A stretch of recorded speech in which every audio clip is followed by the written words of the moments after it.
요한복음 8장 56절부터 58절까지로 정했습니다.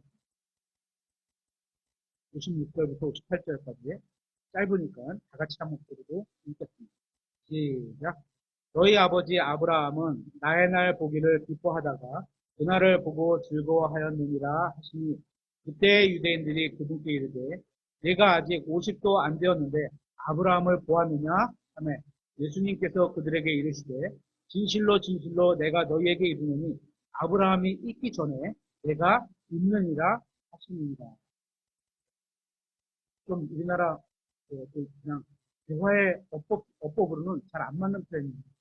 아브라함이 있기 전에 내가 있었느니라 이래야지 정상적인 표현으로 보이는데 여기서는 특별한 의미를 부여하기 위해서 하나님께서 내가 있느니라 I am M이 현재 동사잖아요. I am 내가 있느니라 그때도 있었고 지금도 있다 이런 말씀을 하고 계십니다. 오늘 저희는 요한복음을 통해서 예수님이 누구인지를 살펴보려고 합니다. 한 2년 전에 같은 내용으로 안에 있는 내용만 조금 듣고 전체적인 흐름은 비슷한 걸로 해서 소개를 한 적이 있습니다. 요한복음 8장에는 예수님께서 자신이 누구라고 말씀하시는 장면들이 나옵니다. 영어 성경으로 보면 이것이 주로 I am 이라고 표현하고 있습니다. 그러니까 이 I am이라는 것이 일반적으로는 주어와 동사이기도 하지만 나는 이다, 나는 있다 이런 표현으로 쓰기도 하지만 이걸 성경 기록에서 사용할 때는 주어 동사 이상의 의미를 가지고 있는 것을 보입니다.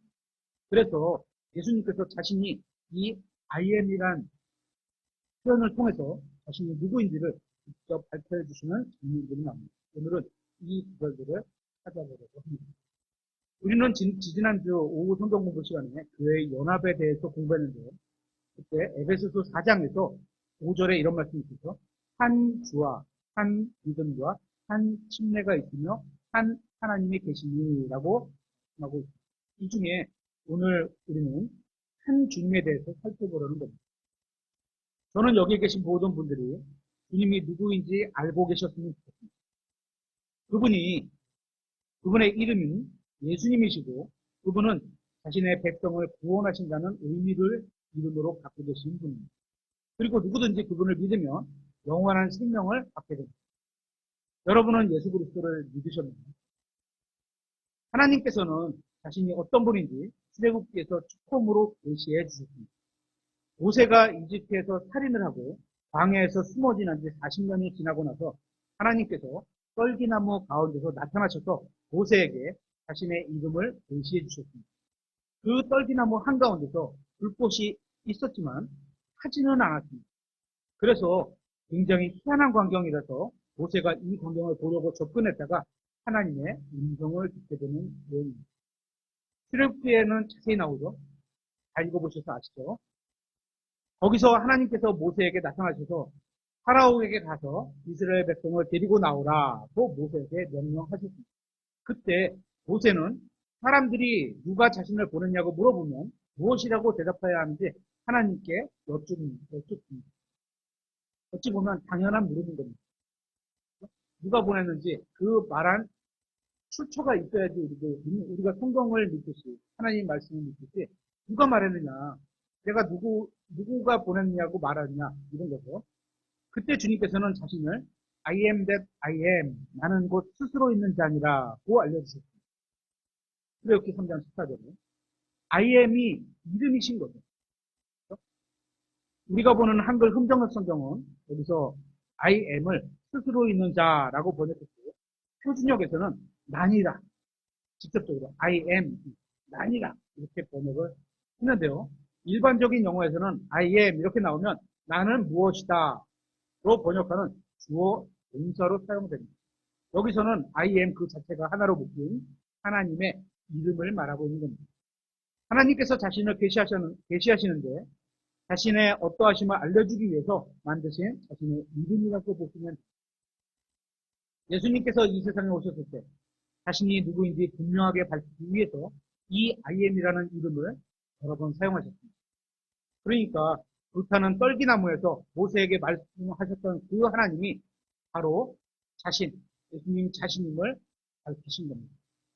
창세기의 아브라함은 출애굽기의 모세보다 훨씬 이전에 살았던 사람입니다. 그런데 주님께서는 오늘 본문 말씀에서 그 아브라함이 있기 전에 내가 있다. 이렇게 말씀하셨습니다. 자신이 I am 이라고 말씀하신 겁니다. 그리고 계시록 1장 18절에서는 나는 알파와 오메가요. 여기서 나는 I am 이겁니다. 똑같은 이름을 쓰신 거예요. 그죠? 그 출애굽기에 나왔던 하나님이 또 말씀하신 건데 그분이 예수님이시고 나는 알파와 오메가요. 시작과 끝마침이라고 말씀하셨는데 이 시작이신 분이 창세기 1장 1절에서 처음에 in the beginning 똑같은 겁니다. the beginning 이게 시작이라는 뜻이거든요. 계시록에 그 같은 거를 번역은 이제 약간 다른 표현이라고 하죠. 처음에 창조하신 하나님이 바로 자신이라고 말씀하시는 겁니다. 그러니까 예수님 이전에는 하늘도 없었고 땅도 없었고 어떤 창조물도 없었고 아무것도 없었습니다. 누구만 계셨어요? 하나님, 한 하나님, 아버지 하나님, 아들 하나님, 성령 하나님 이렇게 셋 이렇게만 계신 거죠. 한 하나님으로 계신 거죠. 왜냐하면 예수님께서 모든 것을 창조하신 창조자시고 하나님이시고 주님이시기 때문에 바로 이분이 우리를 창조하시고 구원하신 분으로 우리가 사랑하는 예수님이신 겁니다.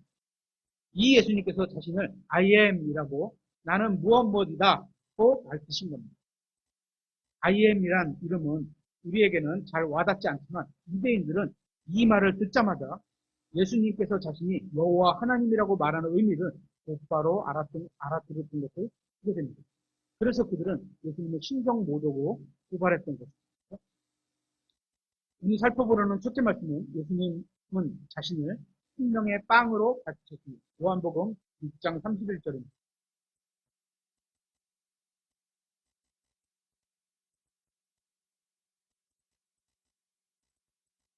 요한복음 6장 31절 기록된 바 그가 그들에게 하늘로부터 빵을 주어 먹게 하였도다 함과 같이 우리 조상들은 사막에서 만나를 먹었나이다 하매 그때 예수님께서 그들에게 이르시되 진실로 진실로 내가 너희에게 이르노니 모세가 너희에게 하늘로부터 그 빵을 주지 아니하였고 누가 주셨어요? 하나님이 주신 거죠. 그렇죠? 모세는 주었을 뿐이죠. 주지 아니하였고 내 아버지께서 너희에게 하늘로부터 참 빵을 주시느니라. 이는 하나님의 빵이 하늘로부터 내려와 세상에 생명을 주는 자이기 때문이라. 빵을 나타내는데 그걸 어떤 인격체로 표현하고 있는 그렇죠? 자이기 때문이라 하시니라. 그때 그들이 그분께 이르되 주여 이 빵을 항상 우리에게 주소서 하며 예수님께서 그들에게 이르시되 내가 생명의 빵이니 내게 오는 자는 결코 줄이지 아니할 것이요 나를 믿는 자는 결코 목마르지 아니할 것이다. 예수님 자신이 생명의 빵이고 또 참된 음료라는 겁니다. 여러분은 어제 저녁에 무엇을 먹었든지 상관없이 오늘 아침에 다시 배가 고프게 되었을 겁니다. 그렇죠? 그러니까 음식을 매일 안 먹어도 되는 사람은 없는 겁니다. 그래서 여러분이 어디에서 무엇을 먹든 상관없이 여러분의 배는 다시 배고픔이 있을 것이고 그래서 결코 만족하지 못할 겁니다. 왜냐하면 여러분의 식욕에는 단순한 육신적인 것 이상이 있기 때문입니다. 그렇게 사람의 내면에는 강한 식욕이 자리 잡고 있습니다. 이것은 어떤 음식으로도 해소되지 않습니다. 그러니까 사람에게는 먹고자 하는 어떤 본능이 있는데 이것은 단순히 음식으로 해소되는 게 아닙니다. 음식은 일시적으로만 해소되는 겁니다. 사람이 가진 식욕은 결코 채워지지 않습니다. 사람은 전날 아무리 좋은 음식을 아무리 많이 먹어도 항상 다음 날에는 또 다른 음식을 찾게 되어 있습니다. 그래서 예수님께서는 사람의 입으로 들어가는 것이 배로 들어갔다가 뒤로 나온다고 말씀하셨습니다. 아무리 좋은 걸 먹어도 배출을 해버려. 일부를 배출을 해버려. 그러면 속이 어떻게 돼요? 비겠죠. 그렇죠? 우리는 일정한 기간이 지나면 다시 먹어야 합니다. 마치 모든 것이 식사를 중심으로 돌아가는 것 같습니다. 제가 57년간 식사를 해왔는데요. 여전히 또 먹어야 합니다. 아침에도 먹었습니다. 그래서 사람들은 항상 무엇을 먹을까 생각하면서 합니다. 그런데 예수님께서는 이 세상에 오셔서 사람이 빵으로만 살 것이 아니요. 하나님의 입에서 나오는 모든 말씀으로 살 것이라 이렇게 말씀하신 겁니다. 이제 제가 여러분에게 확실하게 드릴 수 있는 말씀은 여러분은 여러분의 배와 욕망과 또 육신을 먹이기 위해서 많은 시간을 할애하면서도 여러분의 혼을 위해서는 아무것도 하지 않는다면 여러분은 결코 만족하지 못하게 될 거라는 사실입니다. 주님께서는 나중에 이 세상에 기근이 임할 것이라고 말씀하셨습니다. 심한 기근이 임하면 보통 음식물이 떨어지게 되죠. 그렇죠? 그 다음에는 있을지 모르지만 다음에 이렇게 2년, 3년 지나고 나면 음식물이 떨어지게 되죠. 그런데 아모스서 8장 11절에는 이렇게 말씀하고 있습니다. 아모스서 8장 11절. 주 하나님이 말하노라. 보라, 날들이 오리니 내가 그 땅에 기근을 보내리라. 그것은 빵으로 인한 기근도 아니요 물로 인한 갈증도 아니며 주의 말씀들을 듣는 것에 대한 기갈이라. 말씀을 듣는 것에 대한 기갈이 온답니다. 말씀이 없어지는 건 아니지만 말씀을 들을 수 없게 된다는 겁니다. 무슨 말이냐 하면 말씀은 있는데 말씀을 전한 사람이 없어서 말씀을 들을 수가 없게 된다는 겁니다. 마치 교회가 휴거되고 나면 하나님의 말씀을 선포하는 사람들이 뚝 끊어지는 거잖아요. 그런 상황이 올 수 있다는 거죠. 이게 뭐 교회의 휴거다 이런 얘기를 하는 건 아니지만 어쨌든 상황이 그런 비슷한 상황이 될 수 있다는 겁니다. 사람들은 음식이나 물이 부족해질 것을 염려하고 있지만 앞으로 닥칠 기근은 물이나 음식으로 인한 기근이 아니라 주의 말씀을 듣는 것에 대한 기근입니다. 이것은 사람들의 혼이 굶주려야 한다는 겁니다.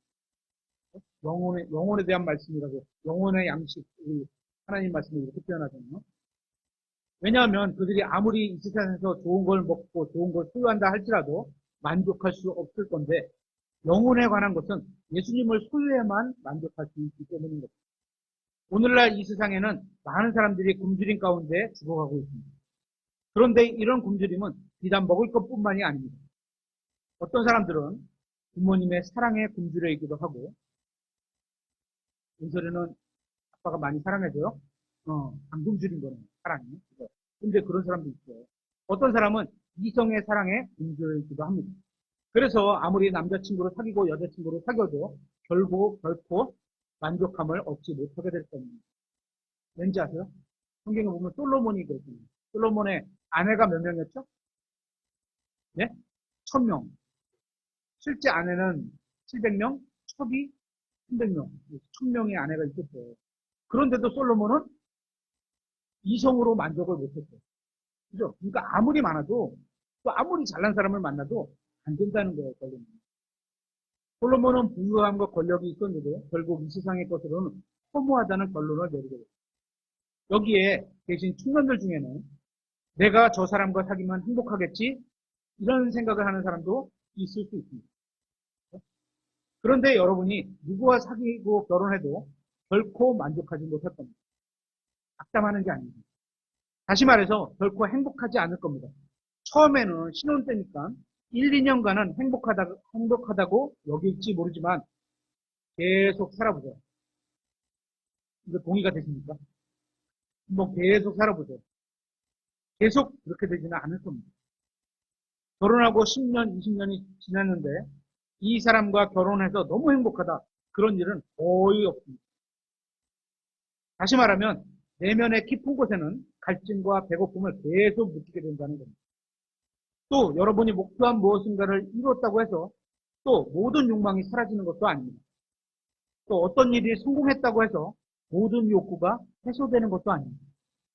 아무리 많은 돈을 가지고 있는 사람이라 해도 만족하는 사람은 없습니다. 그죠? 이 세상에 제일 부자가 나는 만족해. 더 이상 돈 안 벌을래. 이런 사람 있나요? 못 본 것 같아요. 저는. 뉴스도 그런 뉴스 들어본 바가 없었어요. 인간 욕망의 갈증은 결코 채워지지 않습니다. 이에 대해서 성경은 답을 주고 있습니다. 오직 예수님을 소유해만 참된 만족을 얻을 수 있다는 겁니다. 성경대로 표현하자면 오직 생명의 빵이신 예수님을 먹어야지만 혼의 굶주림으로부터 해방될 수 있다는 겁니다. 여러분이 예수 그리스도와 만나고 그분을 알게 되고 그분과 교제를 나누게 되면 여러분은 참된 만족을 얻을 수 있게 된다는 겁니다. 그래서 예수님께서는 내가 생명의 빵이니 내게 오는 자는 결코 줄이지 아니할 것이요 나를 믿는 자는 결코 목마르지 아니하리라. 이렇게 말씀하신 겁니다. 지금 여러분의 생활이 만족되시나요? 결혼 생활이 결혼 생활이건 무슨 생활이건 간에 만족되지 않는다면 예수님께로 나와야 합니다. 그리고 생명의 빵이신 예수님을 먹어야 합니다. 그래야 참된 만족을 얻을 수 있습니다. 여러분이 어떤 음료를 좋아하든 간에 그것이 여러분의 갈증을 영원히 해소해 주지는 못합니다. 어떤 이온 음료 광고가 이런 게 있죠. 물보다 흡수가 빠릅니다. 그죠? 그런 이온 음료가 있죠. 그런 음료도 당장의 갈증을 해소할 수는 있지만 영원한 갈증을 해소할 수는 없습니다. 그죠? 그런데 주님의 선하심을 맛보아 알고 예수 그리스도라는 생명수를 마시게 되면 아, 내 갈증은 끝났다. 내 배는 완전히 채워졌다. 이렇게 고백할 수 있게 된다는 겁니다. 성경이 그렇게 말하고 있는 겁니다. 여러분은 왜 이 세상 사람들이 음식이나 음료나 물건이나 돈이나 느낌에 중독돼서 그런 것들에 집착하고 사는지 아세요? 사람들이 이러한 것들에 집착하는 것은 하나님께서 주신 것에 만족하지 못했기 때문입니다. 자기 아내에 대한 만족, 자기 남편에 대한 만족. 이건 구원받은 사람들도 마찬가지입니다. 이들은 예수님도 알고 성경님도 알고 성경도 알지만 이러한 것들을 주는 기쁨이 없이는 이 세상에서 살기 힘들다고 말을 합니다. 그런데 여러분이 하나님 외에 다른 것이 필요하다고 느낀다면 여러분은 마귀에게 속고 있는 겁니다. 여러분에게 필요한 것은 하나님이십니다. 예수님입니다. 여러분이 예수님으로 만족하지 못했다면 그 이유는 여러분이 여러분의 혼을 예수님으로 채우지 못했기 때문입니다. 이제라도 여러분의 혼을 예수님으로 한번 채워보십시오. 여러분이 구원받았다면 예수님을 그냥 맛본 정도인 겁니다. 아, 그때 한번 딱 찍어서 맛봤더니 와, 너무 좋아. 내가 받아들여. 그죠? 그 다음에 어떻게? 풍성해지려면 어떻게? 계속 그걸 맛봐야 된다는 거예요. 예수님과 교제를 계속 나눠야 된다는 겁니다. 구원받았다는 게 예수님으로 나를 완전히 채운 건 절대 아닙니다. 예수님으로 내 혼을 완전히 채우면 만족하게 됩니다. 그러니까 그냥 조금만 맛보지 말고 충분히 채우셔야 하는 겁니다. 여러분은 아직 주님께서 주시는 양식을 충분히 먹지 못했고 예수님께서 드시는 음료를 충분히 마시지 못했기 때문에 만족함이 없는 겁니다. 구원받았다고 할지라도 사람들은 하나님을 하나의 비타민 같은 영양소 정도로만 생각하는 것 같습니다. 그래서 자신의 삶에서 좀 필요한 영양소를 채워주면 된다고 생각을 합니다. 그죠? 뭐가 부족해? 비타민이 부족해, 철분이 부족해. 그럼 그거 하나만 딱 먹으면 된다고 생각하는 거죠. 마치 일주일 동안에 이 세상에서 마음대로 살다가 일요일에 교회 와서 설교도 좀 듣고 좋은 대화를 좀 나누고 그렇게 하나님의 알약을 하나를 복용을 하면 그것으로 충분할 것이라고 생각을 합니다. 그런데 그렇게 해서는 결코 만족함을 얻지 못할 겁니다. 여러분이 여러분의 혼을 예수 그리스도로 충분히 채우기 전에는 결코 만족함을 얻지 못하게 될 겁니다. 아무리 좋은 설교를 들어도 조금의 갈증은 해결될 수 있어도 만족은 안 된다는 겁니다. 주님께서 주시는 생수를 여기서 생수는 성령님이라고 표현하고 있고 날마다 매 순간 생수를 마시기 전에는 갈증과 굶주림이 사라지지 않습니다. 여러분이 원하는 무엇을 얻게 된다고 할지라도 예수님으로 채우지 않는다면 예수님을 마시지 않는다면 그것도 날마다 예수님으로 여러분 자신을 완전히 채우지 않는다면 여러분이 원하는 무엇을 얻는다 할지라도 여러분의 인생에 결코 만족함이 없게 됩니다. 두 번째, 예수님은 자신을 세상의 빛이라고 계시해 주셨습니다. 요한복음 8장 12절 한번 찾아보겠습니다. 요한복음 8장 12절.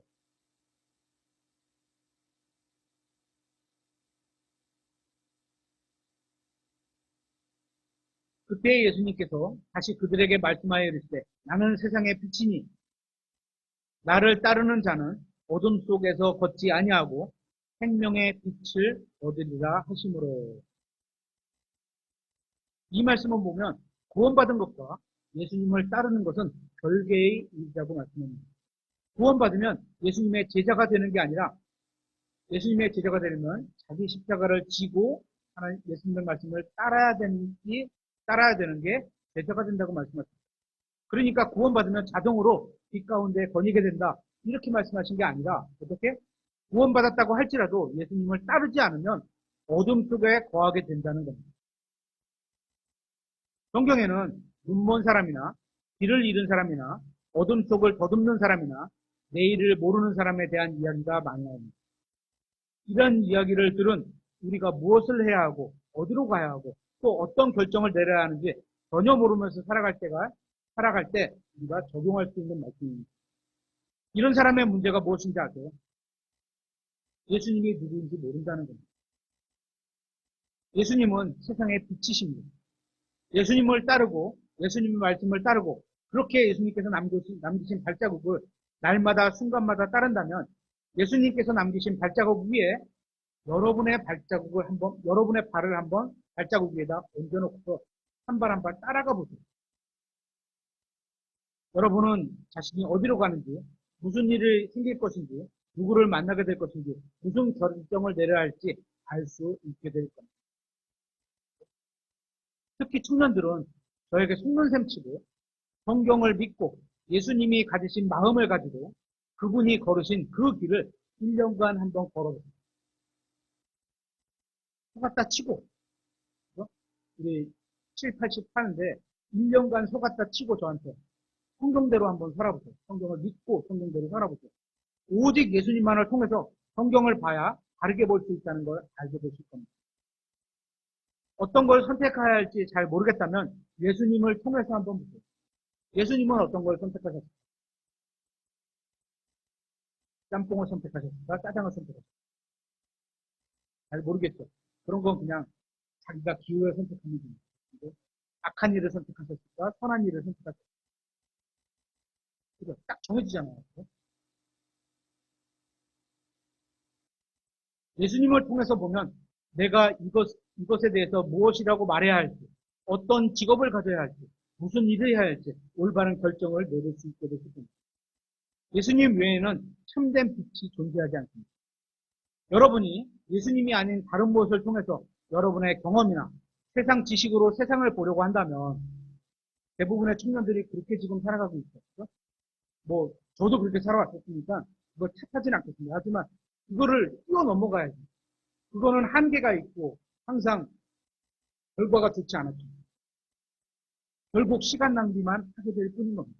왜냐하면 예수님만이 사물을 바르게 이해하고 볼 수 있는 참된 빛이시기 때문입니다. 그래서 구원받은 저에게는 빛이 있습니다.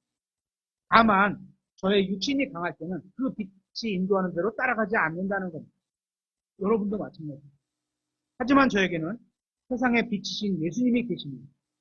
제가 주님으로 받아들였거든요. 그래서 저는 제가 어디에 있는지 알고 있고 무엇을 해야 하는지 알고 있고요. 그것뿐만 아니라 100년 후에 제가 어디에 있게 될지도 알고 있습니다. 저의 영혼을 어디에서 보내게 될지 저는 알고 있습니다. 왜냐하면 저는 예수 그리스도를 알고 있고 그분과 동행하는 길로 걷고자 하기 때문입니다. 저도 실수할 때도 있고 실패할 때도 있겠죠. 하지만 마음으로는 그 길이 참된 길이라는 걸 알기 때문에 자꾸 그쪽으로 한 발 한 발 가려고 자꾸 저를 죽이고 하나님의 말씀으로 따라가려고 하는 거죠. 만약 여러분도 예수 그리스도를 알고 있고 그분과 동행하고 그분의 길을 걸으면 인생에 대한 불확실한 것들이 예수님을 위해서 확실하게 보일 겁니다. 이걸 해야 되는, 이걸 해야 되는. 만약 여러분 안에 예수님께서 들어와 계시지 않다면, 구원받지 않았다면, 이 세상 사람들이 죽으면 어디로 가는지, 인생의 의미가 뭔지, 무엇을 해야 되는지 모른 채 이 세상을 이리저리 방황하면서 인생을 낭비하며 살아가게 될 겁니다. 구원받지 않은 사람들은 그렇게 살아가고 있는 거예요. 사람들의 문제는 자신들이 어디로 가는지도 모르면서 아무렇지도 않게 살아가는 겁니다. 청년들도 이런 생각을 할 수 있는 겁니다. 더 이상 어둠 속에 걷지 않아도 되는데 그것을 거부한 게 사람들의 문제입니다.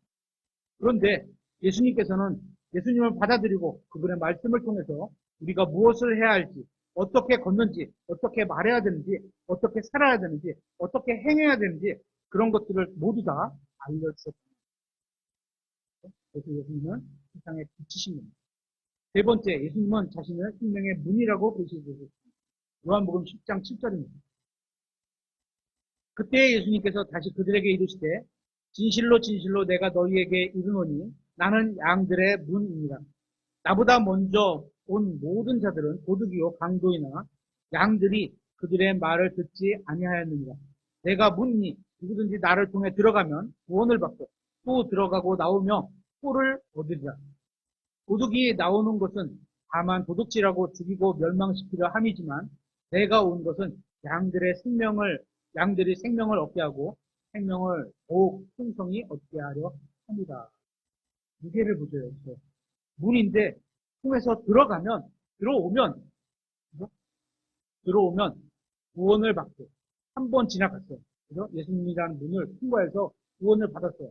그리고 또 들어가고 나오면 예수님의 문이신데 계속 예수님과 교제를 통해서 들락날락 한데 계속 예수님한테 묻고 또 묻고 그러면 꼴을 얻는다고 말씀하셨죠. 여러분의 기쁨과 행복을 빼앗아가는 게 누구인지 아세요? 지금 읽은 말씀에 의하면 도둑입니다. 여러분이 가지고 있는 소중한 것들, 시간, 돈, 건강 이런 게 있잖아요. 이런 것들을 빼앗아가는 게 도둑입니다. 성경에 의하면 이 도둑이 누구냐 하면 예수님을 제외한 거의 대부분의 사람들과 또 영적 존재들이 도둑인 겁니다. 강도인 겁니다. 여러분의 건강과 정신과 가족과 미래를 망치는 게 누군지 아세요? 예수님을 제외하고 거의 모든 사람들이 여러분의 장래와 몸과 마음을 망치는 게 누군지 아세요? 예수님을 제외하고 거의 모든 사람들과 존재들인 겁니다. 만일 여러분이 여러분의 인생의 문으로 예수님을 받아들인다면, 예수님을 나의 마음의 문으로 받아들인다면, 구원받는다면, 이런 얘기죠. 또 그렇게 되면 내가 예수님 안으로 들어가는 거죠. 여러분의 인생은 풍성해질 겁니다. 만일 여러분이 생명의 문이신 예수님 안으로 오고 나오지 않는다면 여러분의 인생은 낭비한 인생이 되는 겁니다. 구원 받아도 마찬가지고요. 구원은 잃어버리지 않지만 결과가 헛된 삶을 살았을 뿐인 겁니다. 마귀는 여러분의 인생을 망치고 파괴하려 옵니다. 여러분의 마음에서 하나님의 말씀을 훔치려고 오는 겁니다. 마귀는 그렇게 여러분의 삶을 망쳐놓고는 이렇게 얘기할 겁니다. 이제 너의 인생은 끝났어. 인생의 모든 기회를 놓쳐버린 거야. 더 이상 하나님을 위해서 살 수도 없어. 여러분, 그런데요. 예수님께서는 여러분이 살아있을 때 항상 새로운 기회를 주시는 분입니다. 예수님은 눈먼 자의 시력을 주셨습니다. 다리 저는 자를 고쳐주셨습니다. 어쩌면 여러분이 자신을 생각하기에 내 상황이 최악이다 이렇게 생각할지도 모르겠습니다. 그럴 때 보통 세상 사람들은 선택하는 게 둘 중에 하는 거죠. 자포자기 아니면 그런데 그렇지 않습니다. 예수님께서는 나사로의 장례식에 참석하셔서도 죽은 자를 살리셨습니다. 여러분이 아무리 나쁜 상황에 처해 있을 수 있지만 그렇게 되기를 원하지 않습니다. 저는 여러분들이. 하지만 살다 보면 본인이 의도하지 않게 그런 상황에 처할 수도 있어요. 그렇죠? 아주 안 좋은 수는 있어도 여러분에게는 예수 그리스도라는 기회를 가지고 있는 겁니다. 예수님께서는 여러분이 생명을 얻게 하려고 오셨습니다. 여러분이 살아있는 한 여러분에게는 아직 기회가 있다는 겁니다. 주님께서 여러분의 삶 가운데 역사하시도록 여러분 자신을 내어드리기만 한다면 그죠? 이게 필요한 거죠. 우리가 해야 할 일은 내 안에 예수님 모시고 그분이 나를 통해서 쓰시도록 내어드리는 것 뿐이죠. 여러분은 새로운 삶을 살 수 있게 해주실 겁니다. 주님께서는 여러분이 주님과 함께 새로운 삶을 살도록 지금 이 순간에도 기다리고 계십니다. 예수님께서는 생명의 문이십니다. 예수님의 문은 열려 있습니다. 이 문을 기준으로 세상은 완전히 나뉘게 됩니다. 예수님이라는 문 안으로 들어오는 것과 들어오지 않는 것은 한쪽은 풍성한 생명이 있고 다른 쪽에는 사망이 있습니다. 여러분은 지금 어느 쪽에 계시나요? 예수님이라는 문을 열고 들어오셨나요? 아니면 예수님이라는 문 밖에 그대로 계십니까? 성경은 오직 예수 그리스도라는 문을 통해서 들어온 자만이 구원을 받을 수 있다고 말씀하셨습니다. 반드시 이 문 안으로 들어오셔서 풍성한 생명을 맛보시기 바랍니다.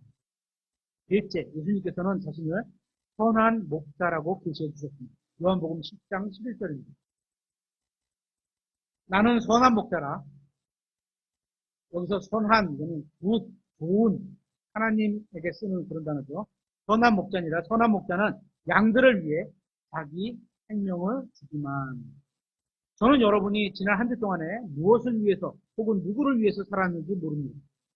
하지만 분명한 사실은 이 세상에서는 여러분을 사랑해서 자신의 생명을 내어주고 그로 인해 여러분이 더욱 풍성한 생명을 누리게 할 수 있는 존재는 없다는 겁니다. 만약에 누군가가 우리 중에 누군가가 그런 마음을 먹었다면 그건 그 안에 계신 예수님이 그를 통해서 하시는 일입니다. 우리는 우리의 옛사람은 결코 그런 생각을 가질 수가 없죠. 이 세상에 있는 그 누구도 여러분을 위해서 대신 죽어주고 여러분이 풍성한 생명을 누리게 할 수는 없습니다. 오직 예수님만이 하실 수 있는 겁니다. 예수님은 우리를 위해서 죽으셨고 우리를 위해서 살아계십니다. 그렇게 우리를 위해서 자신을 주는 사람은 없습니다. 없었습니다.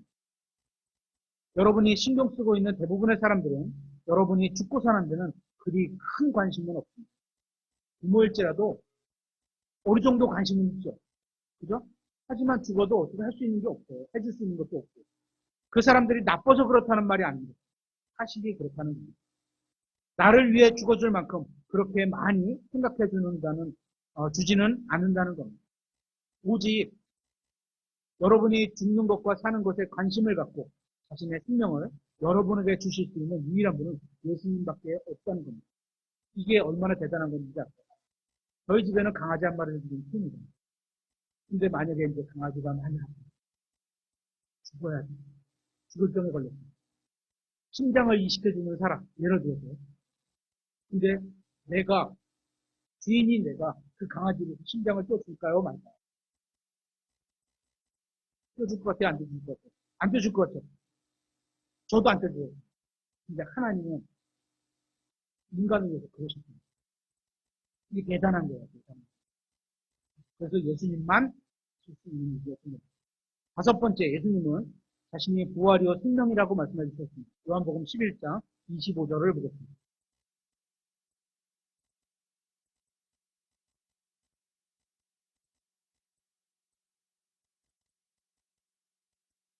요한복음 11장 25절. 예수님께서 그녀에게 이르시되 나는 부활이요 생명이니 나를 믿는 자는 죽어도 살겠고 누구든지 살아서 나를 믿는 자는 결코 죽지 아니하리라. 이것을 내가 믿느냐? 하시니. 우리가 죽으면 예수님께서는 우리를 다시 살리실 수 있다는 겁니다. 그렇죠? 몸이 죽으면 어떻게 해요? 살아있는 혼 그 자체가 하나님께로 가잖아요. 이건 놀랍고 복된 일입니다. 그런데 주님께서 하신 말씀은 이게 전부가 아닙니다. 주님께서는 살아있는 사람에게 한 가지 말씀을 더 하셨다는 겁니다. 주님께서는 죽은 사람들에게만 부활이요 생명이 아니라 살아있는 우리들에게도 부활과 생명이 되신다는 겁니다. 죄와 나의 자아에 대한 이기심과 마귀가 우리의 인생을 망쳐도 우리는 언제나 새롭게 시작할 수 있게 된다는 겁니다. 왜냐하면 예수님께서는 죽은 사람들에게만 부활과 생명이 되신 것이 아니라 살아있는 우리에게도 부활과 생명이 되시기 때문에 이전의 모든 삶의 인생을 청산하고 새로운 생명, 새로운 삶을 살 수 있는 겁니다. 우리는 죄를 짓거나 혹은 자신의 인생에 일어나는 일로 인해서 모든 것이 끝났다고 생각할 때가 있을 수 있습니다. 더 이상 어떻게 해볼 방법이 없는 경우가 많죠. 안 좋은 일이 일어나는데 그럴 때마다 마귀는 우리를 하나님 앞에서 고소를 하면서 이렇게 말할 겁니다. 저 사람은 수백 번 회개하고 또 다시 시작할 수 있는 기회를 주셨지만 저 사람은 완전히 망해버렸습니다. 우리가 그런 삶을 살고 있다는 거예요. 그래도 또 다시 새로운 기회를 주시겠습니까? 마귀가 하나님께 이렇게 고소를 하는 거죠. 그죠? 해주지 마십시오. 이런 얘기를 하는 거죠. 그러면 하나님께서는 우리를 다시 일으켜 주시면서 이렇게 말씀하실 겁니다. 저 사람이 더 크게 넘어질수록 그를 일으키는 내 팔이 얼마나 강한지 우리가 알게 될 거예요. 은혜만큼 우리가 받은 더 큰 죄를 지면 더 큰 은혜가 필요한 거잖아요. 그죠? 그만큼 은혜가, 그렇다고 더 큰 죄를 지라는 얘기는 아니거든요. 그만큼 못되게 살았던 사람은 더 큰 은혜를 받은 게 그 사람이 느끼잖아요. 그죠? 그걸 알게 될 거라는 거죠. 우리가 믿는 성경의 하나님은 이런 분입니다. 이런 하나님을 우리가 믿고 있는 겁니다. 주님께서는 여러분이 죄를 짓거나 넘어지거나 인생을 망치기를 원하지 않습니다. 그러나 여러분이 스스로 죄를 짓고자 하고 넘어지고자 하고 인생을 망치고자 한다면 그걸 막지도 않으실 겁니다. 그죠? 그만큼 자유의 선택권을 대신 책임과 의무와 권한이 따르는 거죠. 하지만 여러분이 모든 것을 망쳐버려도 예수님께서는 여전히 우리의 부활이 되셔서 모든 것을 다시 회복시킬 수 있게 도와주실 수 있는 분이랍니다. 망쳤다 하더라도 어디로 가야 돼요? 예수님께로 나와야 됩니다. 부활이라는 건 다시 회복할 수 있다는 겁니다. 죽음이면 모든 게 끝나는 건데 그런 죽음까지도 회복할 수 있다는 겁니다. 그래서 예수님은 자신의 부활과 생명이 되신다고 말씀해 주신 겁니다. 우리가 망쳐놓은 모든 것을 회복할 수 있는 분, 예수님입니다. 여러분이 원하기만 한다면 다시 그분 앞에 나와서 생명을 누리며 제대로 된 인생을 다시 살아가실 수 있다는 겁니다. 여섯 번째, 예수님은 길과 진리와 생명이 되십니다. 요한복음 14장 6절에 예수님께서 그에게 이르시되 내가 곧 길이요 진리요 생명이니 나를 통하지 않고서는 아무도 아버지께 오지 못합니다. 거기도 좀 표현이 그렇죠. 오다 이렇게 쓰면 나와 아버지가 한 하나님이 아니라면 간다 이렇게 표현해야 되는데 아버지께 온다 이렇게 표현. 같이 계시고 한 하나님이라는 표현이 나타나는 거죠. 아버지께 오지 못합니다. 하나님께 나아가는 길은 예수님 외에는 없습니다. 하나님을 알 수 있는 진리도 예수님 외에는 없습니다. 성경을 통해 예수님을 알아야 하나님의 진리를 알 수 있습니다. 하나님께서 주시는 참된 생명도 예수님 외에는 없습니다. 참된 행복을 얻을 수 있는 길은 예수님 외에는 없습니다. 행복하고자 하잖아요. 저도 행복하게 살고 싶어요. 그럼 어떻게 돼요? 예수님께 가야 된다는 거예요. 무조건. 사람들은 어리석습니다. 그래서 예수님을 제외하고 다른 것들을 통해서 참된 행복을 얻을 수 있을 거라고 스스로를 속이고 있습니다. 성경 외에 진리를 알 수 있는 또 다른 길이 있을 거라고 스스로를 속이고 있습니다. 이러한 생각들은 마귀에게 속인 겁니다. 예수님께서는 오직 자신 외에는 참된 길과 진리와 생명이 없다고 말씀하셨습니다. 저에게는 여러분에게 줄 수 있는 길과 진리와 생명이 없습니다. 저도 얻었어요. 예수님이 이렇게 받고 그분이 내 안에 와 계신 거예요. 내가 줄 수 있는 거는 뭐예요? 그 예수님을 알려드리고 여러분도 그 예수님이 훌륭한 채 그 예수님과 동행할 수 있는 길을 알려주는 것뿐이에요. 제가 할 수 있는. 여러분에게 길과 진리와 생명을 주실 수 있는 유일한 분은 예수님입니다. 그분만이 참된 길이고 진리이고 생명이시기 때문에 만약 여러분이 예수님을 만난다면 여러분은 참된 길과 진리와 생명을 만나게 되신 겁니다. 예수님을 만나지 못했다면 참된 길과 진리와 생명을 만나지 못한 겁니다. 마귀는 여러분에게 필요한 것들을 제공해 줄 때도 있습니다. 가끔 멋진 남자친구도 소개해 줄 수도 있고 예쁜 여자친구를 소개해 줄 수도 있습니다. 좋은 집을 주기도 할 수도 있고 좋은 차를 주기도 하고 인생의 기쁨도 줄 수도 있습니다. 고통을 잊도록 술을 주기도 하고 담배를 주기도 하고 또 도와줄 때도 있을 겁니다. 그렇게 마귀는 때로 인생에서 좋은 것처럼 보이는 것을 주기도 합니다. 그래서 때로는 여러분이 자신은 인생을 꽤 잘 살고 있는 것처럼 착각하게 만들 수도 있습니다. 잘 돼가고 있습니다. 그렇죠? 그래서 여러분이 스스로 인생의 주인이라고 생각하도록 만들 수 있게 될 겁니다. 마귀가 하는 일이 그런 거죠. 그러니까 내 인생 내 마음대로 사는데 누가 뭐래? 마귀에게 속인 거죠. 여러분이 주님으로 영접한 예수님을 여러분 인생의 주인이 아니라고 속이고 있는 겁니다. 속지 마시기 바랍니다. 나중에 여러분이 하늘나라에 가게 되면 혹시 구원받지 못했다면 지옥에 가게 될 건데 그때 속았다는 것을 알게 되실 겁니다. 일곱 번째, 예수님은 자신이 참 포도나무라고 말씀하셨습니다. 마지막이죠. 요한복음 15장 1절입니다. 요한복음 15장 1절. 나는 참 포도나무요 내 아버지는 농부시니 내 안에 있으면서 열매를 맺지 아니하는 모든 가지는 그분께서 제거하시고 열매를 맺는 모든 가지는 깨끗하게 하사 그것이 더 많은 열매를 맺게 하시느니라. 무언을 잃어버린다는 게 아닙니다. 그렇죠? 열매를 저희가 맺는 삶을 살기를 원하신다고 이해를 해야지 가지가 끊겨져서 구원을 잃어버린다. 이런 의미로 해석하는 거 아닙니다. 이거는.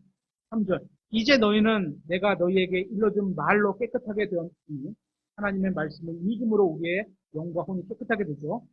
내 안에 거하라. 하나님의 말씀을 읽음으로 해야 될 일이 예수님 안에 거하는 거죠. 그러면 나도 너희 안에 거하리라. 내가 예수님을 모셨을 때 나도 예수님 안에 들어가는 거죠. 그죠?